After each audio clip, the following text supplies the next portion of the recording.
Hallelujah, good morning. क्या उठ गए हैं?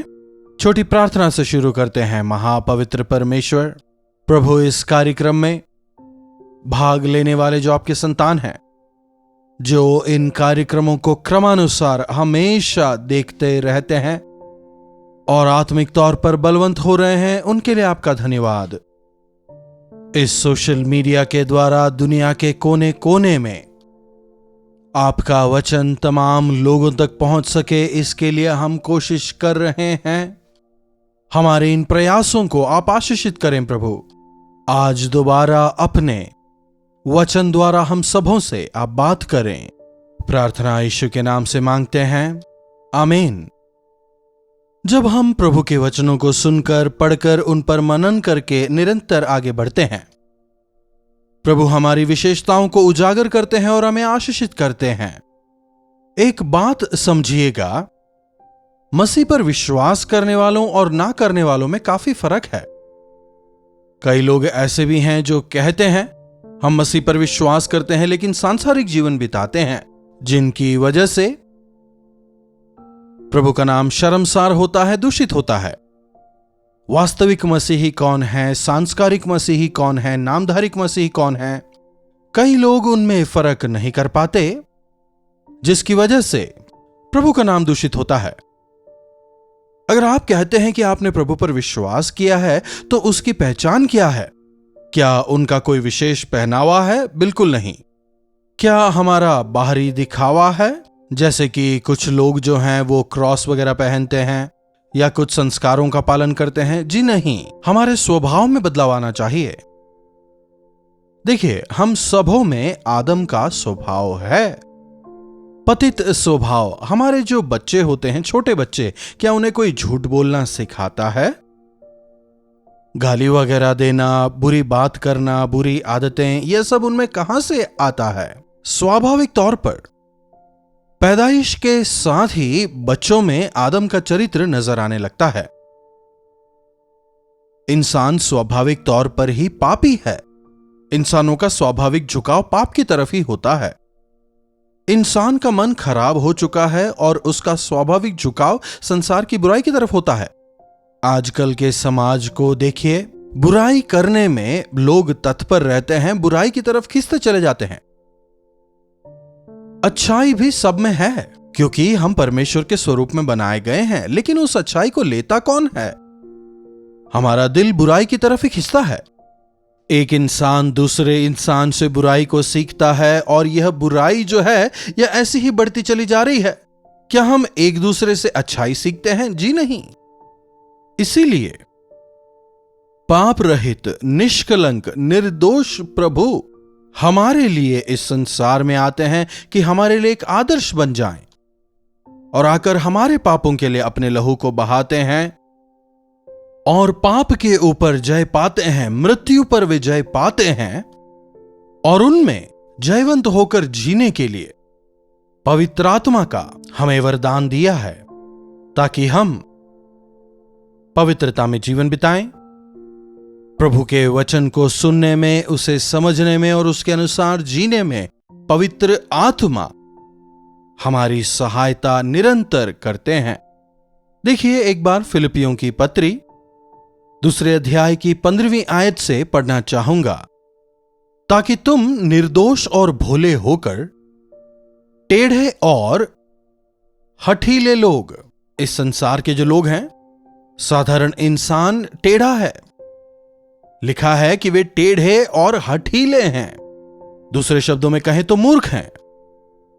या तो वे जानते हैं या फिर वे नहीं जानते हैं, लेकिन जो जान करके भी अनजान बनते हैं ना, उनका कुछ नहीं हो सकता। मूर्ख कहते हैं हमें सब पता है, लेकिन वास्तव में वे कुछ नहीं जानते, बहुत कुछ नहीं जानते। कैसे समझें कि वो मूर्ख हैं? आपने देखा होगा ना ऐसे लोगों को जो कहते हैं मैं ही सही हूं, समझ ले वे मूर्ख हैं, चाहे वे कोई भी हो। I am 100% right. You are completely wrong. जो कहते हैं ना मैं हमेशा सही हूं, उनसे बड़ा मूर्ख और कोई नहीं। टेढ़े लोग। आप सबों ने सांप को देखा होगा ना, सांप का जो शेप होता है वो कैसा होता है? ऐसे ऐसे ऐसे आड़ा टेढ़ा होकर वो जाता रहता है ना, किस और फिरेगा नहीं पता। उसी प्रकार मनुष्यों का जो स्वभाव है वह टेढ़ा है। मनुष्यों के स्वभाव को समझना थोड़ा सा मुश्किल है। कभी कुछ और करते हैं, कभी कुछ और कहते हैं, कभी हां करते हैं, कभी ना। भरोसा नहीं कर सकते। जो कुछ बोलते हैं उसमें सच्चाई नहीं है। सांसारिक लोगों में यह साधारण है। ऐसे लोगों के बीच में प्रभु यीशु मसीह पर विश्वास करने वालों को निर्दोष रहना है। यदि हां कहते हैं तो हां हो, ना कहते हैं तो ना हो। हमें दुष्टता से बैर करना है, धार्मिकता से प्रेम करना है। प्रभु पर विश्वास करने के बाद उनका स्वभाव हम में होना चाहिए। मसीह पर विश्वास करने के बाद वे हमारे हृदय में आते हैं, हमारे जीवन को, हमारे हृदय को बदलते हैं। यही वास्तविक मसीहियत है। मसीह को धारण करके जीने वाले मसीही होते हैं। कोई इसमें जाति धर्म नहीं। It's a lifestyle. यह जीवन जीने की शैली है। हमें प्रेम करने वाले होना है, क्षमा करने वाले होना है, पवित्रता से जीने वाले, संसार के अनुसार जीने वाले नहीं। जीवन में सही डिसीजंस को लेकर, चाहे वो कष्टदायक हो, तकलीफ देह हो, फिर भी उसमें दृढ़ता से आगे बढ़ना है। तो टेढ़े और हठीले लोगों के बीच हमें किस प्रकार से रहना है? हमें निर्दोष और भोले होकर और परमेश्वर के निष्कलंक संतान होकर हमें रहना है। हमें निर्दोष होना है, भोले होना है और निष्कलंक संतान होना है। मसीह पर विश्वास करता हूं कहने वाले सुनो, क्या आपके जीवन में बदलाव आया है? अगर नहीं तो फिर आप विश्वास क्या करते हैं? विश्वास दो दुष्ट आत्माएं भी करती हैं। विश्वास करना बड़ी बात नहीं। क्या आपके जीवन में बदलाव आया है? क्या आपने अपने आप को प्रभु को समर्पित किया है? क्या आप टेढ़े लोगों के बीच में निर्दोष होकर, भोले होकर, निष्कलंक संतान होकर जी रहे हैं, जिनके बीच में तुम जीवन का वचन लिए हुए जगत में जलते दीपक के समान दिखाई देते हो? 14वीं आयत भी देखिए, सब काम बिना कुड़कुड़ाए और बिना विवाद के किया करो। बिना कुड़कुड़ाए और बिना विवाद के। पर संसार में हमें यही नजर आता है। हर चीज में वाद विवाद करना, हर चीज में कुड़कुड़ाना, यह सही नहीं है, वो सही नहीं है, यह ठीक नहीं, वो ठीक नहीं है, हर चीज में विवाद करना, हर चीज को लेकर संदेह करते रहना। कुछ लोग होते हैं हर चीज में संदेह करते हुए अपने जीवन को पूरी तरह बर्बाद कर देते हैं, नाश कर देते हैं। क्यों संदेह करना है? पति पत्नी पर विश्वास नहीं करता, पत्नी पति पर नहीं करती, मां बाप बच्चों पर नहीं करते, यहां तक कि कुछ लोग तो परमेश्वर तक पर यकीन नहीं करते।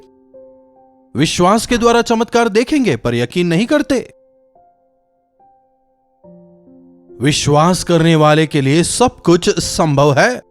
हमें बिना कुड़कुड़ाए, बिना विवाद किए, बिना संदेह किए, पूरी तरह विश्वास करते हुए, निष्कलंक होकर, निर्दोष होकर हमें जीना है। आगे और भी देखें तो 15वीं आयत का आखिरी भाग, जिनके बीच में तुम जीवन का वचन लिए हुए जगत में जलते दीपकों के समान दिखाई देते हो। कुड़कुड़ाने और विवाद करने वालों के बीच वचन को लिए हुए, मतलब बाइबल को हाथ में लेकर नहीं, पर वचन को आधार बनाकर, वचन के अनुसार जीते हुए, वचन के प्रकाश में चलते हुए, परमेश्वर के मार्गों में चलते हुए, अपने आप को अलग करते हुए, ठट्ठा करने वालों की मंडली से अपने आप को अलग करते हुए, दुष्टों के मार्ग में ना चलते हुए, परमेश्वर के लिए एक अलगदाई का जीवन बिताएं। जिस मार्ग में सब लोग जाते हैं वो चौड़ा मार्ग है जो नाश की ओर जाता है। अगर एक गलती सभी करें तो क्या वो गलती सही हो जाएगी? करोड़ों लोग एक गलती कर रहे हैं तो वह सही है? जी नहीं, ऐसा नहीं हो सकता। गलत गलत है, सही सही है। पाप के मार्ग में चलने वाले बहुत हैं, चौड़े मार्ग में चलने वाले बहुत हैं, लेकिन प्रभु कहते हैं कि तुम सकरे मार्ग को चुनो। तुम जीवन का वचन लिए हुए जगत में जलते दीपकों के समान दिखाई देते हो कि मसीह के दिन मुझे घमंड करने का कारण हो कि ना मेरा दौड़ना और ना मेरा परिश्रम करना व्यर्थ हुआ। प्रभु के वचन में आपको दृढ़ करने के लिए हम हर रोज इस तरह से यहां वचन लेकर आते हैं। यह जो तमाम मेहनत हम करते हैं, इसका कारण सिर्फ एक ही है। कि हम जबकि इन टेढ़े और हठीले लोगों के बीच में रहते हैं, हम निर्दोष होकर जीवन बिताएं, परमेश्वर के वचन को थामकर वचन के अनुसार जीवन बिताएं, जलते हुए दीपक की नाई परमेश्वर के निष्कलंक संतान होकर हम जीवन बिताएं। दूसरे लोगों के लिए हम एक मार्गदर्शक बन जाएं, आदर्श बन जाएं। हमें देखकर दूसरे लोग सीखने पाएं, हमें देख वे प्रभु के करीब आने पाएं। आपको देखकर आपके प्रभु महान हैं, दूसरे ऐसी गवाही देने जैसा जीवन आप जी रहे हैं। आप हमारे लिए एक आशीष का कारण हैं। आप हमसे प्रेम करते हैं, हमारी अगुवाई करते हैं। आपको देखकर हम मसीह यीशु के विश्वास में आए हैं। क्या कोई ऐसा गवाही देने वाला आपके जीवन में है?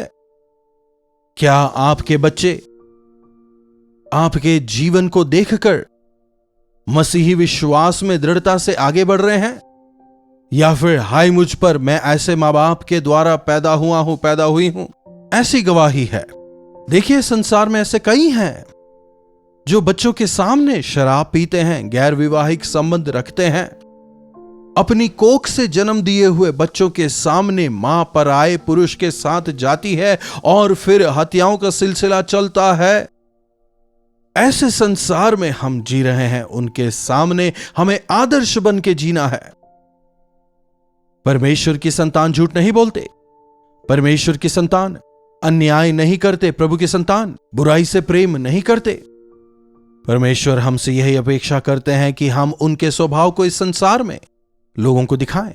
फिलिपियों की कलीसिया से पौलुस कहता है, तुमने एक जीवित गवाह होकर जीवन बिताया है, इसलिए मेरा परिश्रम व्यर्थ नहीं हुआ। तुम अनेकों के लिए आदर्श बने हो। पाप में भटके हुए कई सारे लोगों के लिए तुम मार्गदर्शक बने हो, इसलिए मैं तुम्हारे लिए खुश हूं और तुम्हारे लिए प्रभु की स्तुति करता हूं। लोगों के लिए तुम रोशनी बने हो, अंधकार में चलने वालों के लिए तुम रोशनी बने हो, दुख दर्द में रहने वालों के लिए तुम तसल्ली बने हो, अनाथों और विधवाओं के लिए तुम सहायता का कारण बने हो। तुम्हारे शत्रुओं को, जिन्होंने तुम्हारे साथ बुराई की थी, उनको तुमने अपने प्रेम से, मसीह के स्वभाव से उन्हें तुमने प्रभु के लिए जीता है। इसके लिए मैं प्रभु का शुक्रिया अदा करता हूं। क्यों ना आज हमारा भी जीवन ऐसा हो जाए। हमारे लिए जो मेहनत करते हैं हमारे सेवक, उनसे बढ़कर हमारे प्रभु जिन्होंने हमारे लिए जान दी है, हमें देखकर वे प्रसन्न होने पाए। यह न्याय से भरा संसार है, यह मृत्युलोक है, लेकिन प्रभु हमें स्वर्गलोक ले जाने की इच्छा रखते हैं, जहां वे चाहते हैं कि हम उनके साथ हमेशा हमेशा के लिए जिएं। पाप की मजदूरी मृत्यु है और प्रभु यीशु मसीह ने हमारे लिए उस मृत्यु पर जय पाई है। पाप के प्रायश्चित के तौर पर अपनी जान को देने वाले मसीह यीशु पर जब हम विश्वास करते हैं, वचन कहता है जो मसीह यीशु में है वे नई सृष्टि हैं, पुरानी बातें बीत चली, देखो सब कुछ नई हो गई हैं। क्या आप इस नए पने के साथ जीवन बिता रहे हैं? मैं हर रोज वचन सुनता हूं, कहना काफी नहीं। हर हफ्ते चर्च जाता हूं, कहना काफी नहीं। व्यक्तिगत तौर पर प्रभु के साथ समय बिताएं। जो चीजें आपको कमजोर करती हैं, अगर आप में थोड़ा बहुत पुराना मनुष्यत्व अब भी बाकी है, क्रोध हो, द्वेष हो, प्रभु से कहें प्रभु मुझे पवित्र करें। यदि आप प्रभु से व्यक्तिगत तौर पर प्रार्थना करें तो प्रभु आपके जीवन में कार्य करेंगे, ताकि आप जलते हुए दीपक के समान प्रभु के लिए इस संसार में जलते रहें। अंधकार में जीने वाले हमें प्रभु ने अपनी रोशनी से रोशन किया है, उनकी महिमा के लिए हम जीवन बिताएं। प्रार्थना। महापवित्र पिता परमेश्वर, जी हां प्रभु, जब हम इस संसार में देखते हैं तमाम प्रकार के लोग जिनका मन पाप की वजह से टेढ़ा हो चुका है, जिनका मनुष्यत्व हठीला हो चुका है, जिनके मन पाप की वजह से कठोर हो चुके हैं, जिनके मन पाप की कठोरता की वजह से आपसे बहुत दूर हो चुके हैं, और इस टेढ़ेपने की वजह से वे अपने आप को नरक की ओर धकेलते जा रहे हैं। प्रभु, ऐसे टेढ़े मन वालों के बीच में आपने हमें आपकी महिमा के लिए चुना है कि हम निर्दोष और भोले होकर इस संसार में जीवन जिएं। आपके निष्कलंक संतान होकर हम इस संसार में जीवन बिताएं। इन टेढ़े और हठीले लोगों के बीच आपके वचन को लेकर जलते हुए दीपक समान प्रकाशमान होने का अनुग्रह हमें दें। प्रार्थना यीशु के नाम से मांगते हैं, आमीन। अब हमारे पिता परमेश्वर का प्रेम, प्रभु यीशु मसीह का अनुग्रह, पवित्र आत्मा की संगति और सहभागिता हम में से प्रत्येक के साथ आज, कल और सदा सर्वदा निरंतर बनी रहे, आमीन। जी हां, प्रभु महान है। अपने अनुग्रह से हमारे जीवनों में एक बदलाव को लाने के लिए वे तैयार हैं।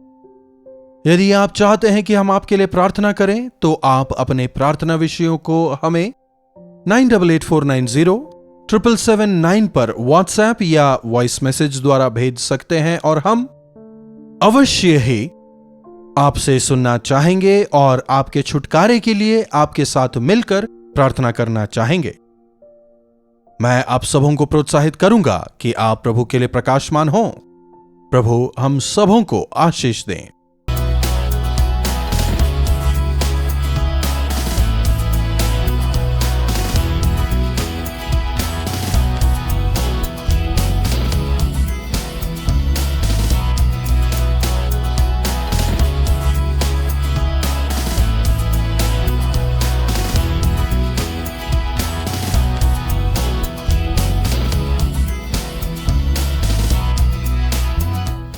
कल्वरी दर्शन, ये है प्रेम के दर्शन, यीशु प्रेम के दर्शन।